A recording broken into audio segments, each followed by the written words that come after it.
teman-teman, apa kabar? Ketemu lagi dengan saya Gusti Wijaya di channel Aji Bali. Oke teman-teman, hari ini saya akan membahas tentang mempraktekkan bagaimana penyemprotan backlog jamur ya, ataupun pengembunan pada backlog jamur. Oke, untuk penyemprotan atau pengembunan saya menggunakan sprayer ya.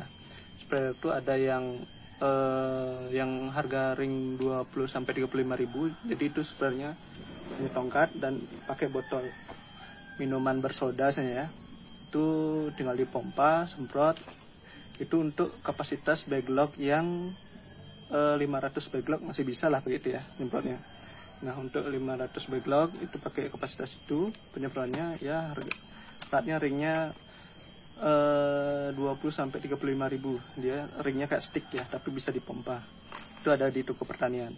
Terus ada juga yang pakai semprot seperti ini. Nah, ini kotor ya teman-teman, saya udah nggak pakai lagi nih. Ini juga ada, cuma kalau masalah keawetan biasanya saya lebih awet itu ya. Kalau ini waktu ini saya pakai, cuma lebih cepat jebol ya. Pompanya lebih cepat rusak dia. Oke. Tapi untuk kapasitas backlog 500 ke atas atau sampai 2000, 3000, saya menggunakan sprayer elektrik. Kita ada sprayer elektrik itu ada dua sih, ada sprayer elektrik full elektrik, ada yang sprayer yang manual, satu lagi ada yang sprayer elektrik dan manual. Nah, saya seperti ini, saya menggunakan sprayer elektrik dan manual. Sprayernya ini untuk yang manual, elektriknya kita pakai ada charge-nya dan ada volume pengaturan spray. Nah, kalau sprayer yang elektrik seperti ini, itu harganya ring di harga sekitaran 350 sampai 700 lah ya, tergantung merek ya. Terus yang tergantung merek dan kesukaan teman-teman. Tapi saran saya, ketika teman-teman beli sprayer elektrik, saya memberikan saran kepada teman-teman, bukan masalah merek yang teman-teman pertimbangkan, tapi banyak nggak orang yang menggunakan itu. Kalau banyak, berarti teman-teman sebaiknya rekomendasi pembelian sprayer itu. Kenapa? Karena ketika sprayer teman-teman rusak, tapi yang menggunakan banyak, teman-teman akan lebih mudah mendapatkan spare part ataupun servis sprayer ketika rusak. Oke, pastikan ketika teman-teman beli sprayer, tanyakan kepada toko penjual sprayer itu, kalau rusak bisa nggak dibantu untuk mencarikan spare part ataupun memperbaiki sprayer teman-teman. Oke, ya. Oke teman-teman, untuk sprayer ada beberapa jenis penyemprotan ya. Kepala penyemprotan itu banyak, cuma saya ada beberapa, cuma saya tinggal ini aja. Sebagian sudah ada yang dipakai ya, ada yang dipinjam dan sebagainya. Jadi saya tinggal ini, ada yang 3 jenis ya yang saya pegang, tapi ada sebenarnya 4 atau 6 jenis kalau nggak salah. Tapi yang saya pakai adalah seperti ini teman-teman. Mudah seperti ini. Apa saya pakai yang ini? Karena penyemprotannya lebih luas, lebih embunnya lebih kecil dengan kekuatan sprayernya yang paling tinggi ya, kecepatan paling tinggi ya. Jadi seperti ini. Oke. Ini saya gunakan selalu pakai ini. Jadi penyemprotannya ke depan ya, sprayernya. Nah, kalau saya gunakan sprayer Hokita ya,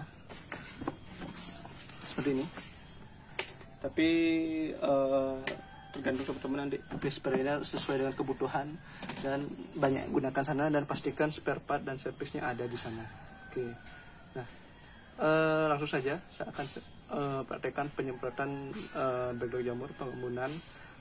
Pastikan sprayernya intinya menghasilkan butiran air yang kecil, semakin kecil semakin bagus.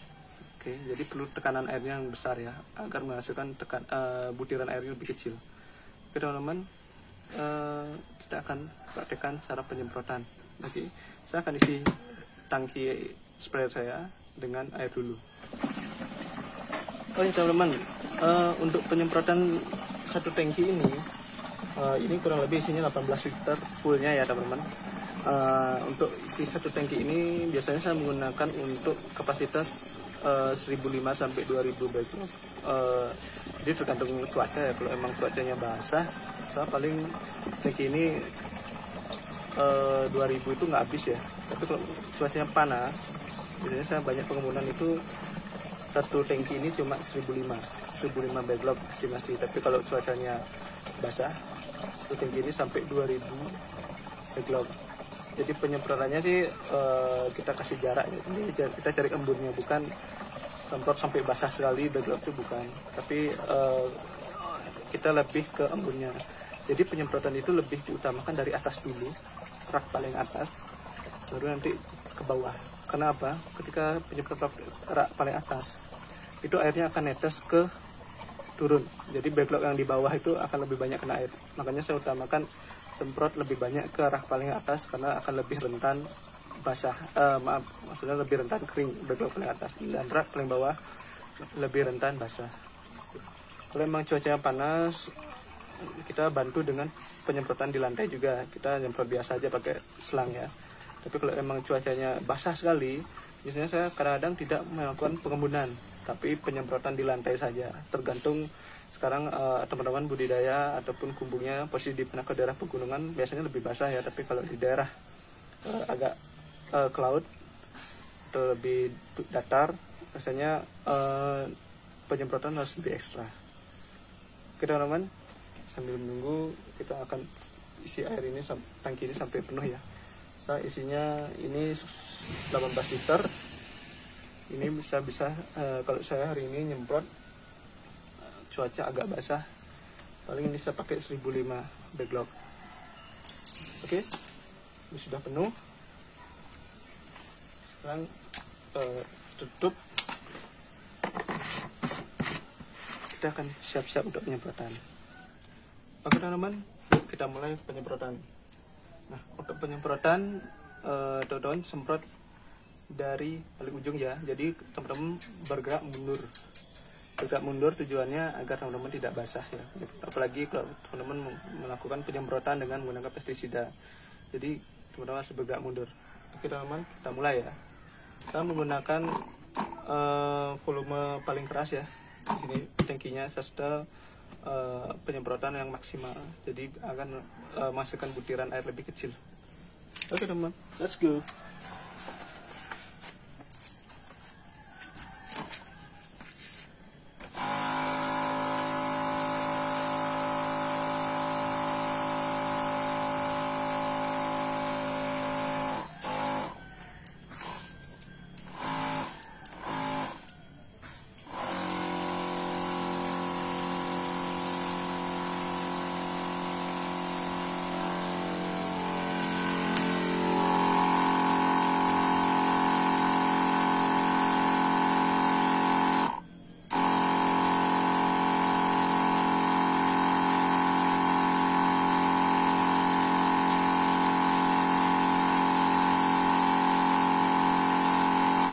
Oke teman-teman, jarak seperti ini ya. Jangan terlalu dekat, jangan terlalu jauh. Semakin jauh, penyemprotannya airnya akan semakin kecil embunnya.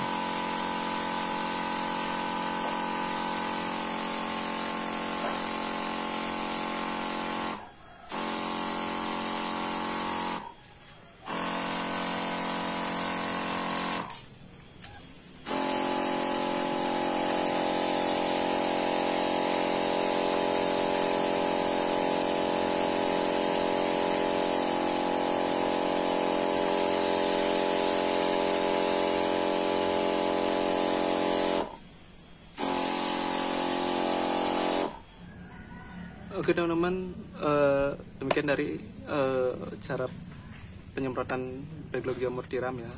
Jadi di sini sekali lagi saya tekankan, penyemprotan perlunya pengembunan ya, bukan disemprot secara langsung dengan air di selang ya. Jadi dia perlu pakai sprayer. Jadi semakin kecil butiran airnya semakin bagus.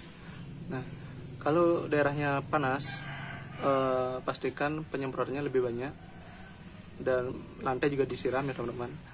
Habis itu kalau daerahnya basah, kurangi penyemprotan pengembunan. Teman-teman bisa lakukan penyemprotan di lantai yang lebih banyak. Setelah itu hati-hati dengan terlalu banyak penyemprotan. Jadi biasanya itu ketika terlalu basah di kumbung, atau biasanya itu jamur akan terlalu basah. Kedua, kumbung yang terlalu basah akan lebih rentan diserang hama seperti ulat, buram, ataupun jamur lainnya ya. Jadi hati-hati untuk melakukan penyemprotan. Tapi jangan juga terlalu kering, karena terlalu kering jamur perlu suhu yang lembab untuk cepat tumbuh kembali. Jadi tumbuh kembangnya jamur itu perlukan suhu yang lembab. Dan itu tips dari saya. Pastikan juga sirkulasi udara dalam kumbung bagus. Jadi kalau ada kumbung itu ada jendela ataupun pintu dibuka juga, jadi sirkulasi udaranya biar bagus. Kumbung yang terlalu tutup rapat itu tidak bagus ya, itu bisa terlalu gelap, itu akan jadi sarang gurame. Jadi perlu pencahayaan juga. Oke, sekian dari saya, semoga bermanfaat. Semoga usaha pertanian jamur tiram teman-teman bagus, hasilnya banyak, dan salam sukses petani jamur. Terima kasih.